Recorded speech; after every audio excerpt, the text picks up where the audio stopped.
एक लालच जो आदमी को अंधा कर देती है, चाहे वह देवता हो या इंसान। यह सिर्फ दौलत की नहीं, अमरता और अपार संपत्ति की भी हो सकती है। यही लालच इंसान को ऊंचाई से गिरा देता है। वो समझता है उसने सब पा लिया, लेकिन खो देता है खुद को, अपनी आत्मा को। और अंत में वो न इंसान रह जाता है, न राक्षस, बस एक कहानी बनकर रह जाता है जिसे बारिश हर बार दोहराती है। मूवी का नाम तुम्बाड़। बारिश लगातार गिर रही थी, जैसे आसमान खुद अपने किए पर पछता रहा हो। हवाओं में घुली थी एक बदबू, नमी, मिट्टी और सड़ते रहस्यों की। यह कहानी है तुम्बाड़ नामक गांव की, जहां एक बार कदम रखा तो पीछे मुड़कर देखना मना है। का भारत, अंग्रेजों का राज।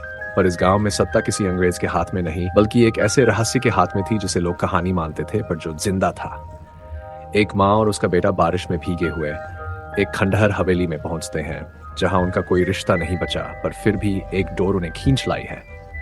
माँ कहती है, यहां रुकना ठीक नहीं।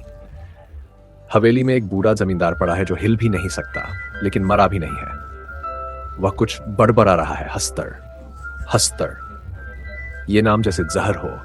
माँ अपने बेटे विनायक को समझाती है, इस नाम को कभी मत लेना, लेकिन बच्चों की जिज्ञासा का कोई इलाज नहीं होता। कुछ समय बाद जमींदार मर जाता है। माँ और बेटा गांव छोड़कर पुणे चले जाते हैं, लेकिन विनायक का मन वहीं अटका रहता है, हवेली में, उस रहस्य में, उस नाम में, हस्तर। सालों बाद अब विनायक जवान हो चुका है, उसकी माँ की मौत हो चुकी है। वह दोबारा तुम्बाड़ लौटता है उस रहस्य को खोजने जिसे उसकी माँ दबाकर चली गई थी। हवेली अब और भी जर्जर हो चुकी है, पर विनायक के इरादे मजबूत। वह जानता है कि हवेली के नीचे कुछ है, सोना, दौलत, वो खजाना जिसके लिए लोग पीढ़ियां लुटा चुके हैं। विनायक को एक सुरंग मिलती है, एक गुफा जो हवेली के नीचे जाती है। वहां एक चक्र के अंदर फंसा है एक राक्षस, हस्तर। पौराणिक कथा कहती है कि हस्तर देवी अन्नपूर्णा का पहला पुत्र था। उसने सोने और खाने दोनों का लालच किया। देवी ने उसे श्राप दिया, वह न खा सकेगा न बांट सकेगा। देवताओं ने उसे पकड़ लिया, पर मां ने बचा लिया। शर्त यह कि उसका नाम कभी नहीं लिया जाएगा और उसकी पूजा नहीं होगी। उसे अकेला छोड़ दिया गया, एक भूखा, लालची राक्षस बनकर। विनायक को मालूम है हस्तर अब भी वही है। वो नहीं मरता, लेकिन उसे धोखा दिया जा सकता है। हर बार जब विनायक उस गुफा में जाता है, वह एक लोहे की गुड़िया साथ ले जाता है जिसमें चना भरा होता है, हस्तर का ध्यान बटाने के लिए। और इसी बीच वो उसके पेट से सोने के सिक्के निकाल लेता है। हर बार वो थोड़ा और लालची हो जाता है। विनायक अब अमीर हो चुका है, उसकी जिंदगी ऐशो आराम से भर गई है, लेकिन जिस चीज ने उसे सब कुछ दिया, उसी चीज ने उसके भीतर का इंसान छीन लिया। वो अब सिर्फ दौलत के पीछे भागता है। पत्नी, बेटा, रिश्ते सब पीछे छूट जाते हैं। वो अपने बेटे को भी तुम्बाड़ ले जाता है, उसे ये रहस्य सौंपने के लिए। लेकिन बेटे की आंखों में डर नहीं, लालच है। जैसे हस्तर की छाया अब एक पीढ़ी और आगे बढ़ गई हो।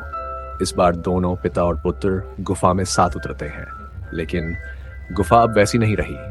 हस्तर अब और भी तेज हो चुका है। उसके जैसे और भी कई राक्षस बन चुके हैं, क्योंकि हस्तर अब अकेला नहीं, हर लालच एक नया हस्तर पैदा कर रहा है। विनायक फंस जाता है, उसका बेटा जैसे तैसे निकलता है, लेकिन अब उसके मन में सिर्फ एक बात है, अगली बार और ज्यादा सोना लाना है।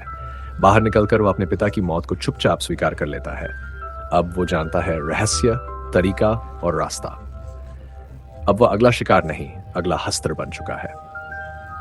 तुम्बाड़ की कहानी यही नहीं खत्म होती, वो अब भी जिंदा है। हर उस इंसान के भीतर जो थोड़ा और चाहता है, जो कभी संतुष्ट नहीं होता, जो दौलत के पीछे अपनी आत्मा गिरवी रख देता है। ये सिर्फ एक हॉरर फिल्म नहीं थी, ये लालच की पूजा करने वालों के लिए एक चेतावनी थी। कहानी खत्म होती है, पर वो बारिश, वो कभी नहीं रुकती। जो लोग वीडियो में आखिरी तक बने रहे, उनसे हाथ जोड़कर विनती है कि चैनल को सब्सक्राइब जरूर करें। आपका सपोर्ट हमें और बेहतरीन कंटेंट बनाने के लिए प्रेरित करता है।